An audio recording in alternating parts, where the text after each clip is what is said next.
officers, and we remain optimistic that the PNP and the appropriate government agencies will take the necessary actions against those responsible.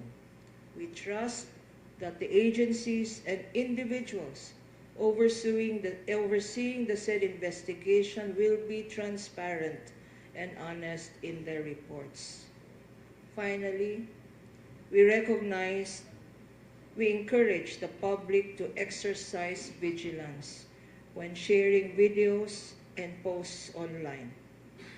We hope that this will serve as a reminder to the netizens who have duties to act responsibly online, especially so when the posts and videos affect individuals who are still in the midst of grieving. With this, we fervently wish that our appeal to the PNP will not fall on deaf ears, allowing us to swiftly bring an end to this regretful chapter of our lives. I would also like to take this opportunity to extend my gratitude to the people who, instead of immediately judging the situation, sympathized with our family for the loss of my father. Thank you on behalf of Janno Gibbs. Friends in the press, here is Mr. Janno Gibbs together with his sister, Melissa. My sister, Melissa. Melissa, please join us. Would you like to join us? You want to join us? O, dyan ka na lang. Okay, so Mr. Janno Gibbs is open to questions, but before that, give him the opportunity to go through the details of what happened, what really happened I'd like on this incident. First of all, thank you all for coming. I'd like to medyo i-detalye in real time yung mga things that I thought went wrong. Hindi ko na i-detalye yung pangyayari. But my father was living with me, so I was taking care of him. So when it happened, I was sleeping in the next room. My driver knocked on my door and shouting, "Daddy mo, on Daddy mo." So we saw him. So immediately, ang nandun was our barangay captain who called both police and an ambulance because he was still breathing. He was still alive, despite. So first to arrive was a police officer from the nearby station. Siya yung nag-video. Nung i-video niya, sabi ko, "Teka, ano yan?" For evidence po, for evidence. Naisip ko, parang SOP naman, di ba? So, sige na lang. And then, the ambulance came and we brought him to the hospital where he stayed alive pa for quite some time, actually. And then he passed. Magbabayad pa lang kami ni Ping. Hinila na ako ng police to go back to the crime scene, to the scene. Sabi ko, hindi ba pwedeng magbayad muna ako ng... So, but I complied. We went back to the scene. Sabi nakalagay naman sa report nila na to process. They were 5 or more people. I think so ako yun. Kasi to process the crime scene. So, pinakita ko na, sabi ko, nandito, ito yung basyo. Then, may tama dito sa wall, and ganyan. Tatlo kami. So, we have 2 units kasi. And in that unit was me,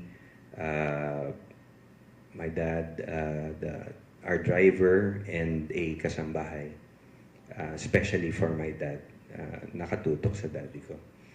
So the 3 of us, after they processed the scene, went to Karingal to where I made my statement, my written statement.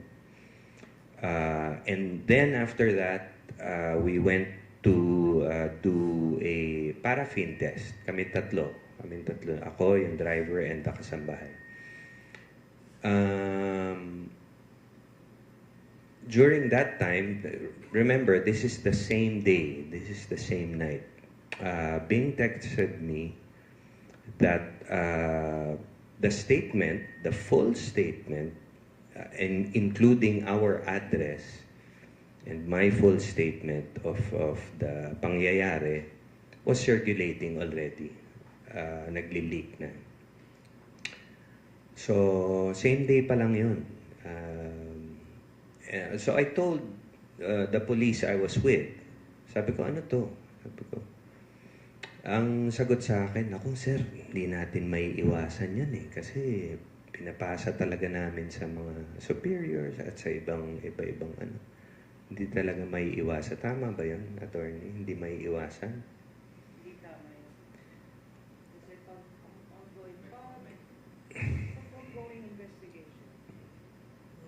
ongoing investigation, dapat walang leakage. Meron tayong privacy ng family. Meron din tayong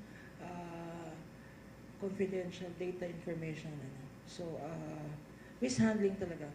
Let Janno detail. Remember, this is the same day. This is the very same day na in total shock pa ang family, and then nanagdagan pa ng insensitivity ng police. Yeah. So it was yung sinend sa akin ni Bing, syempre she was concerned about na-divulge na kung ano yung nangyari, which pwede namang hindi namin ikinwento na. And also our address, which endangered us. Kasi nandun yung address, full address namin. And then, so I told them, sabi nga nila, hindi may iwasan yan kasi kung pinapasa namin yan sa iba-ibang division and stuff.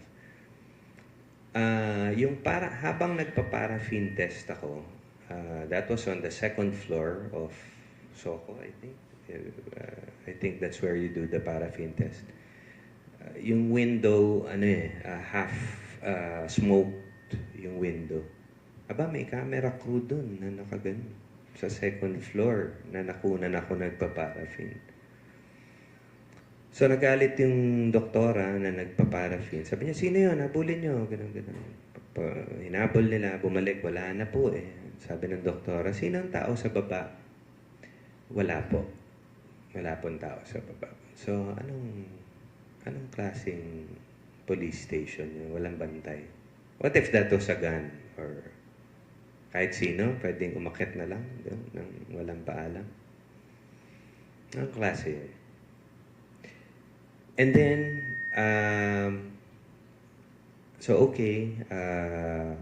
remember, they processed the scene, di ba? On the same day. 5 people. Yun ang nakalagay sa report eh. Processed the scene on the same day. After 9 days, they text to retrieve the slug. The slug of the bullet. Hindi nyo na gawa yun nung araw na yun? Dami nyo ah. Anong pinrases nyo? Diba? 9 days after na, ay, yung slug nga pala. Diba? Tapos, hinihingan pa nila, pwede ba natin i-recreate yung scene? Ha? Nag-process na tayo eh. Days after, tuloy pa rin. Lumabas na yung report. Binigay na sa akin, pinadala na sa akin ng ano. Wala po kaming statement ng kasambahay. Kasama ko yung kasambahay dun sa bahay, sa Karingal, at sa paraffin test. Kasama ko. Hindi nyo nakuha ng statement. Anong ginawa nyo dun? Anong ginawa nyo ng processing? Wala lang, nanood lang. Ganun. So that, Plus, I'd like to address yung mga, well, of course, yung the video. When did the video start leaking? Mga 4 days after? Same day? Same day, lumalabas na yung video, no? Okay. So that was, I mean, kung isipin mo, malagim na nga yung nangyari sa amin. Yung actual na pangyayari, malagim na. Dumoble pa, dinoble pa nila. I would like to call out some, kasi ang dami. You can't pinpoint them all. But I'd like to call out some of the vloggers that naiintindihan ko naman, yun ang trabaho mo, yun ang pinagkakakitaan. I don't mind if it were a question mark or apparently, di umano. Pero ang thumbnail, walang question mark o statement eh. Ito, meron akong si Filipino Reaction. Yan, si Filipino Reaction. Ang thumbnail niya, Janno Gibbs, umamin na. Umamin na sa kasalanan sa amang si Ronaldo. No question mark. Mr. Balita TV. Yan. Ilang likes to? 400,000 something likes. Laki ng kinita mo, pahingi. Ang thumbnail niya, inaamin ko ako ang mastermind ng lahat ng ito. Ginawa ko yun dahil kailangan ko ng pera. Ganda pakinggan, di ba? Sumuko na, Janno Gibbs. Ayan, si Mr. Balita. Marami pa siya eh. Janno Gibbs, hinuli na. Ayan. Meron pa siya. Ayan, si Melissa, nakalagay doon. Nakapicture. Hindi ko mapapatawad ang kapatid ko sa ginawa niya.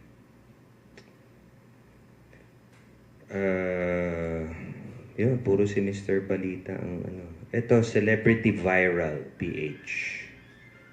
Sa wakas, tukoy na ang ginawa ni Janno Gibbs sa sariling ama. Diba? PH News TV. Sariling misis, Janno Gibbs, tinakwil. Confirm. Janno Gibbs, suspect talaga. Well, those are just some.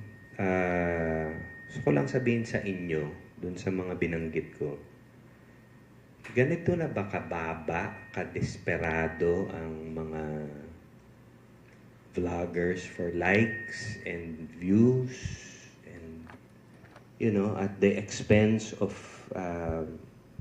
our lives, my father's reputation, my family. Ganun na ba talaga kadesperado? Sa kanilang lahat, yung mga binanggit ko, and pati sa lahat ng mga netizens na nag-share, nagpasa ng video, I want to say shame on you. Or better yet, fuck you. I think that's the better statement.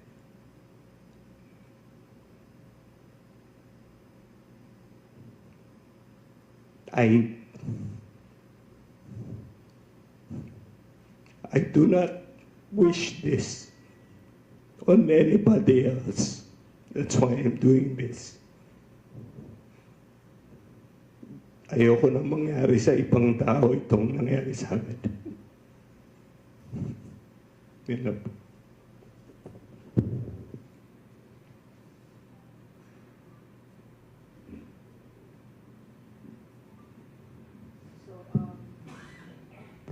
You've heard Janno. The family is here, Bing is here, and Melissa are here. But he speaks on behalf of the family. While we do not seek to file, the Kapunan and Castillo law officers will not file legal action. This is a call for vigilance of all of us who have lost dignity, who have lost the right to privacy. And napakasakit po. Wala nang, have we forgotten to be kind? Have we forgotten to be decent human beings? Yun lang naman po ang sinasabi ng pamilya. At the expense of clickbaits, at the expense of hot news, at the expense of media, where does decency in media, not only you guys, but in social media, where has it gone? And panawagan rin to sa investigating officers. Dapat kasama kayo dito. Dapat hindi kayong kalaban. Kung ngayon, kayo pa ang kalaban, kayo pa ang nag-aggravate ng situation, hindi naman po sana, hindi naman ata tama. At panawagan rin sana to sa mga mambabatas natin na tignan natin, patibayan natin ang crimes on electronic media. Patibayan natin ang right to privacy. Patibayan natin ang, at iklaro natin ano ba ang function ng isang investigating agency, especially those who are responsible for thoroughly investigating the crime scene. Masaklap, pati yung slug ng baril, hindi nakita. And I understand, walang gloves. Walang gloves yung nag-investigate, no? They were handling the weapon without gloves. So you're, not only that, in the data gathering, pag nag-file ng kaso, damage na yung evidence. So, panawagan rin to sa mga investigate. I've been a practicing lawyer for many, many years. And talagang problema ang investigating process. No? Walang nako-convict na tama kasi palpak ang investigation. So, panawagan rin to. Janno is here to answer your questions if you have questions for him.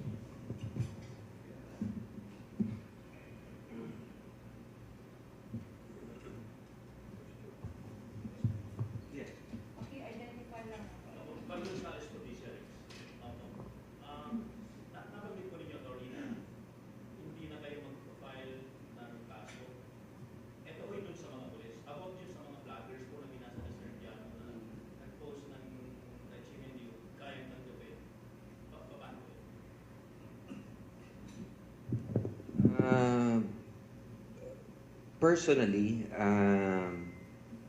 we want to, pero ang dami. Napakadami. Sa dami nun. At most of them are anonymous, di ba? Karamihan. Saka, I understand yung iba, nasa ibang bansa pa. So, medyo as much as we want to, mahirap. Masarap sanang masampulan man lang ang isa.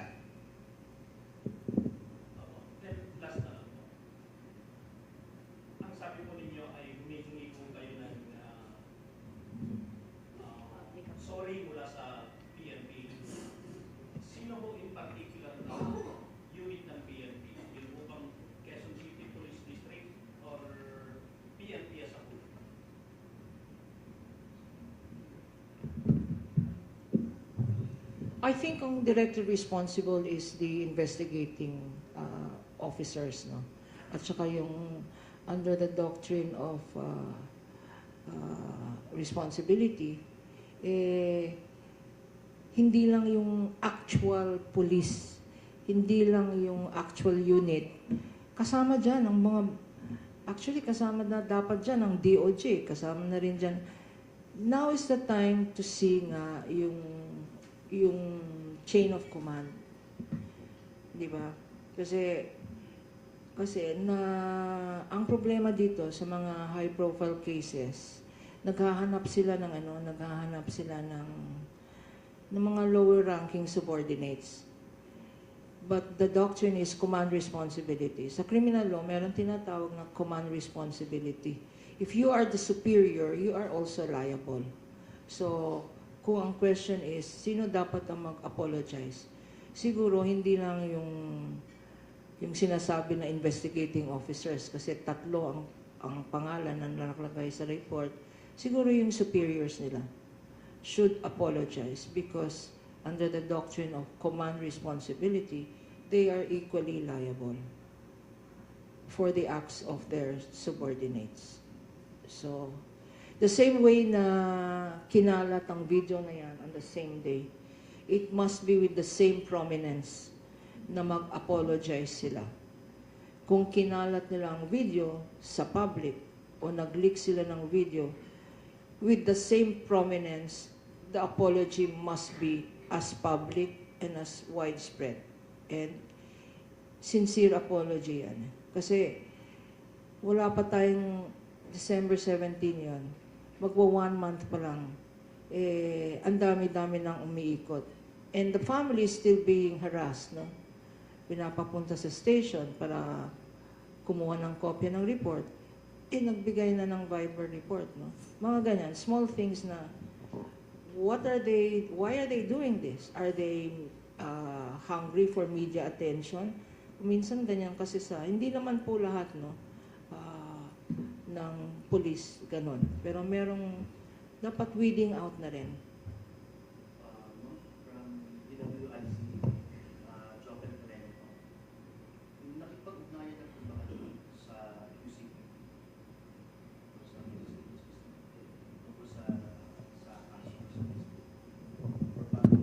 No, ako pa lang. Ako pa lang ang nakakausap ng some officers, different officers. But ma'am, kaya, hindi pa, no? Hindi pa. We haven't. So regarding po sa public apology po, sir, hindi ko pa sinabi sa kanila yun. Nandito naman lahat kayo, no? Siguro naman sasabihin nyo sa reporting nyo na humihingi ng public apology ang Janno Gibbs and family. Makakarating sa kanila yun. may gagawa pa kayo para pa-take down sa social media? Yes. We will do everything necessary to protect our clients' interest, including notice to all of those na binasa ni Janno na to take down because liable sila. Meron tayo sa DOJ, ang Cybercrime Division. Miski na ang style nila, they take it down. Ang problema, sabi nga ni Janno, they take it down and because of anonymity, meron na naman silang bagong pangalan. No? And that is why we should also review, in aid of legislation, our social media laws. Kasi yung ginagawa nila, cyber libel, kung ang libel may parusa, ang cyber libel, doble pa. Hanggang more than 20 years. Hanggang milyon ang penalty, no? Because cyber nga yan, eh. Mas mabilis mag-spread, no? Maybe nga we will study the matter and see how we can put an end to this. Huwag sanang mangyari sa isa pang Janno Gibbs. Mark Salazar po sa GMA. Kitang-kita naman po na talagang galit na galit kayo sa nangyari. Masyadong civil damage sa inyo, yung damages na ginawa sa inyo, yung crime for violating your privacy, yung video that was honored your father. I wonder, bakit hindi pa rin kayo mag-file case? Medyo malinaw naman kung sino yung hahabulin mo dahil malinaw naman yung nag-leak ng video, yung police na nag-responde, and that started it all. Ano man ang nahantong na kung saan-saan, it's because of that. The bungling of the investigation, the paraffin, etc. Medyo malinaw kung sino hahabulin. I wonder bakit hindi kayo magsasampa ng kaso. Malinaw naman ang target. Yes, I've thought about it. At first, I wanted to, but sorry, hindi na lang ako magmamic para hindi mag... Naisip ko, no amount of ang tawag dito, damages, pera, no amount of that will can erase yung trauma. Nandyan na nangyari na. Walang kahit anong yun nga, tawag dito. No amount of money or jail time will erase this. It's already there at nandito pa rin. We're still traumatized. Kahit na maparusahan sila, traumatized na kami. Well, ano pa ang makukuha natin doon? I'm just doing this actually. I didn't need to do this, but yun na nga lang. It's for reference. It's a cautionary tale. Let this be a cautionary tale. Yun na lang ang hinihiling ko. Yun po ay decision ng entire family. That's something you have talked about. Yes. Sa perspective po ng dada, at we agree na pwede na po yun na square na tayo, apologize na.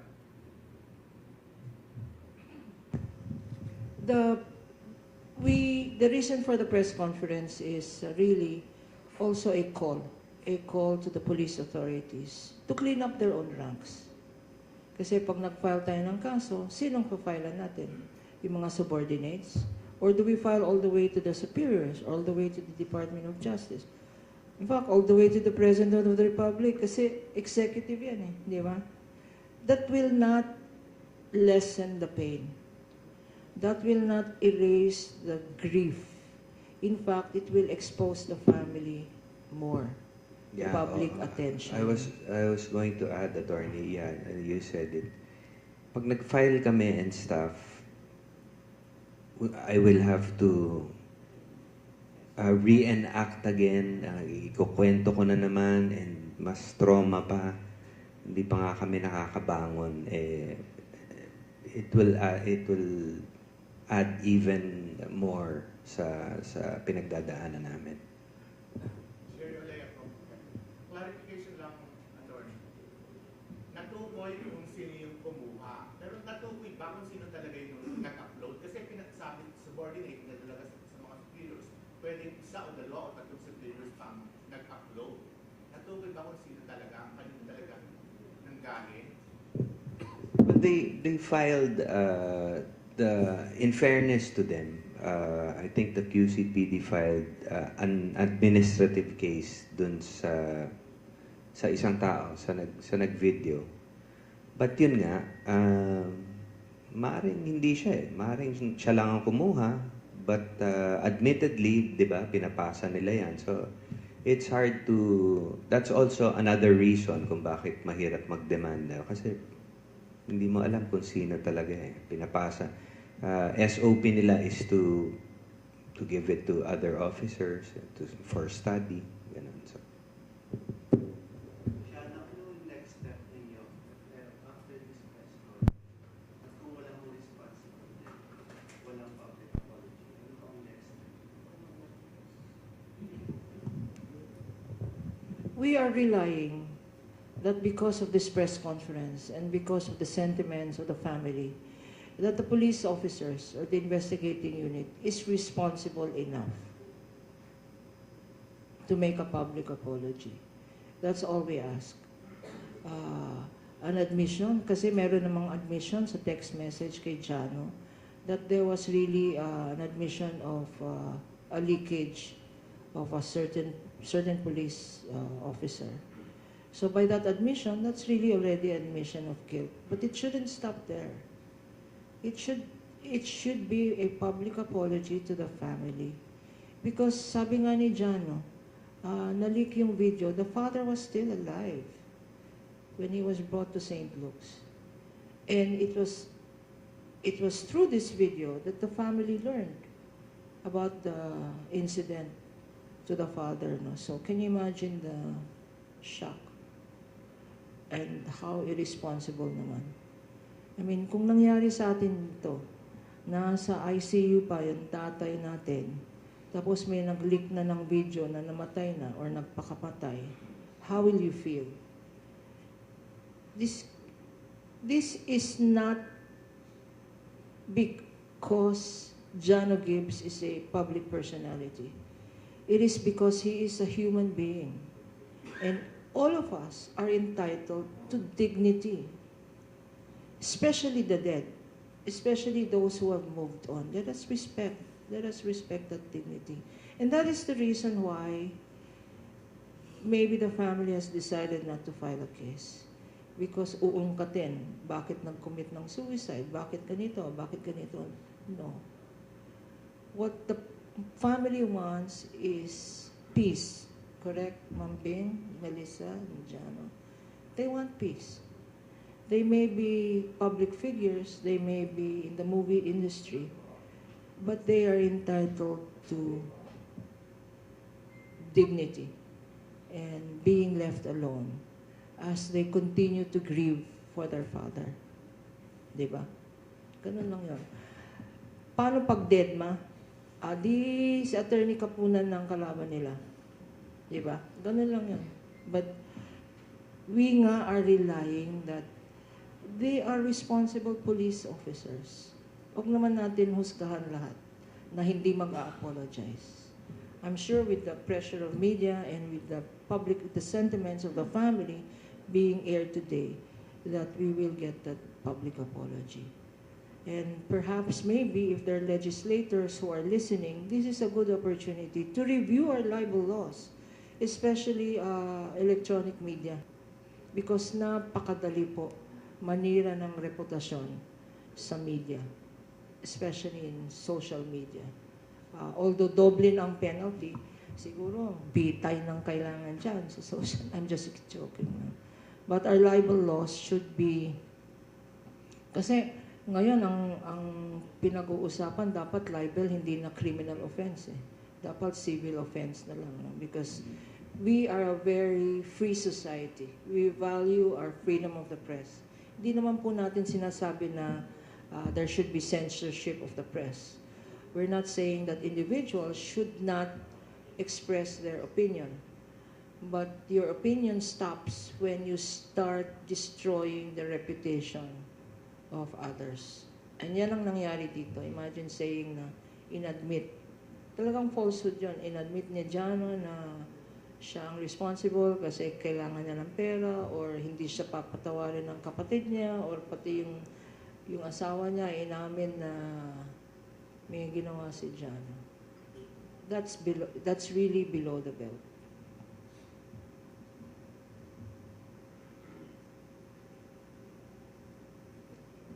Mga tanong pa?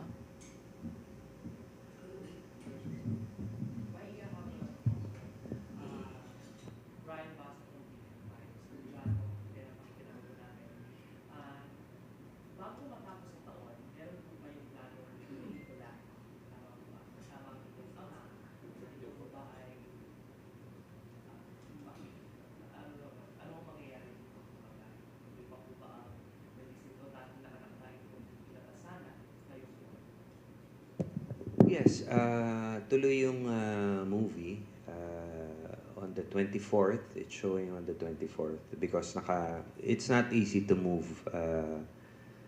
play dates, no? But I think it's a good thing for my dad and our family.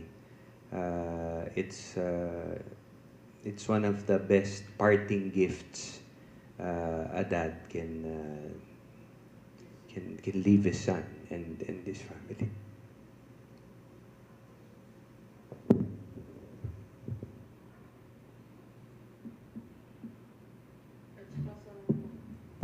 Sa movie, tatay mo rin siya, no? So, it's abangan. I think it's directed also by Janno. Let your memories be happy memories of the father. Yes. He may have been a public figure, a comedian, but in life he was very private. Sabi nga ni Janno, baliktad sila eh. Si Janno, comedian, ano? Pero in private, very serious. Kikita niya naman, ano? And that is why the family is taking this seriously. Let the legacy of the father be a happy memory. Yes. Yes, yes. If it's okay to ask lang, what you were mentioning about the paraffin test, Yes. nakasama ba yung resulta nun, if it's okay? Yes, of course. Mabilis lumabas yung paraffin test. They sent me on Viber the results of us three. Tatlo kami, di ba, na pinaraffin test. Pero after that, after sending me that, gusto pa daw nilang ibigay sa akin in person. Which sabi ko, di ba napadala nyo na? So, yeah. Para saan daw kayo ibibigay in person? Hindi ko alam. So, if it's okay, Autograph siguro.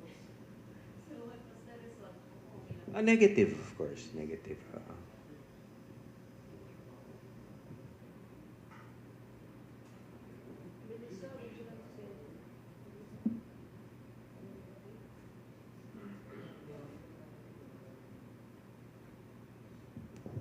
Yun na lang. I want to thank Melissa and Bing for supporting me here.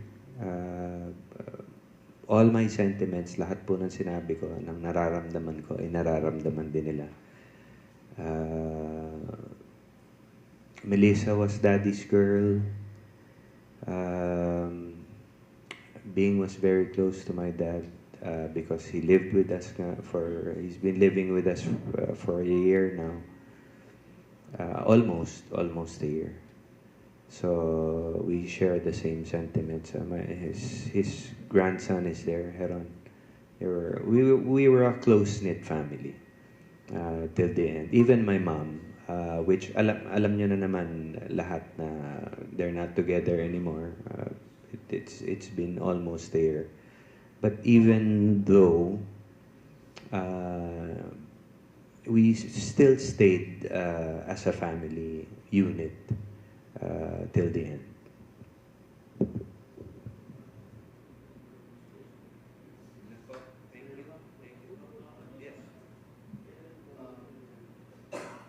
Yes, from DWIC ulit.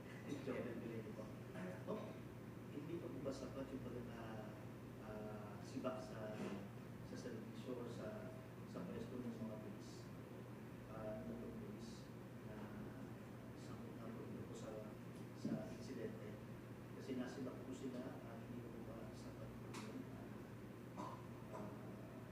Kapalit ng apology. Sino po yung nasibak? Hindi ko po alam. Yung sa video po or yung tatlo po. Yung sa full report po, nakasama yung address namin.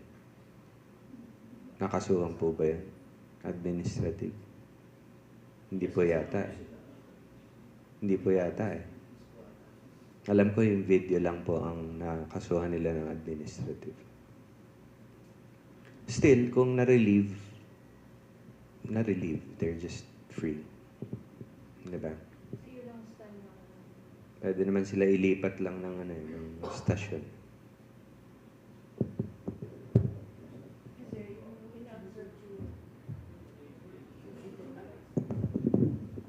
Kasi hindi sapat yung yan ang style nakikita naman natin na yan ang SOP, no, ng modus operandi ng police authorities, no. Pag nagkaka-celebrity case or may case na ganito, immediately sasabihin nila isisibak mo. But that's not enough. Then it repeats itself. Repeat. That's why kailangan umamin sila na there is a public responsibility. Kanya, that is why sila Janno did not need to have this press con. He did not need to face the public and answer questions. But precisely, it is not about him. It is the public interest involved here. Tomorrow, there could be another Janno case. And the next day, and alam naman natin, sunod-sunod yan. Kung may cutnell pa nga, di ba? Na sumabay, na at least na-diffuse ng konti. But these are people. These are not, sabi nga ni Ma'am Bing, no? We are people, we're human beings. And we are a family. We are regular people. Hindi naman pelikula ang pamilya nila. So, it is not something that you can feast on their private lives. No? So, maybe it's time that there is a public apology so that they know na talagang grievous, talagang mabigat yung ginawa nila dito. Na sana wag nilang ulitin. Kasi, if I may add, wala namang ilalaman yung mga vloggers and news sites kung walang nag-leak eh, di ba? Walang lalabas na mga thousands of videos and kung walang leakage of the report and the video.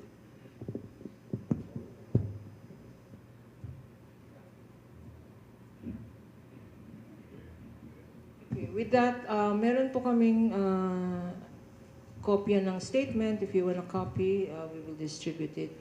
And there's a number there. If you have further questions, you just can call the law firm. Okay? So, thank you for coming. And thank you for understanding. And we hope that you will be kind when you report this press conference. Konting merienda lang po. Salamat po. Maraming salamat po.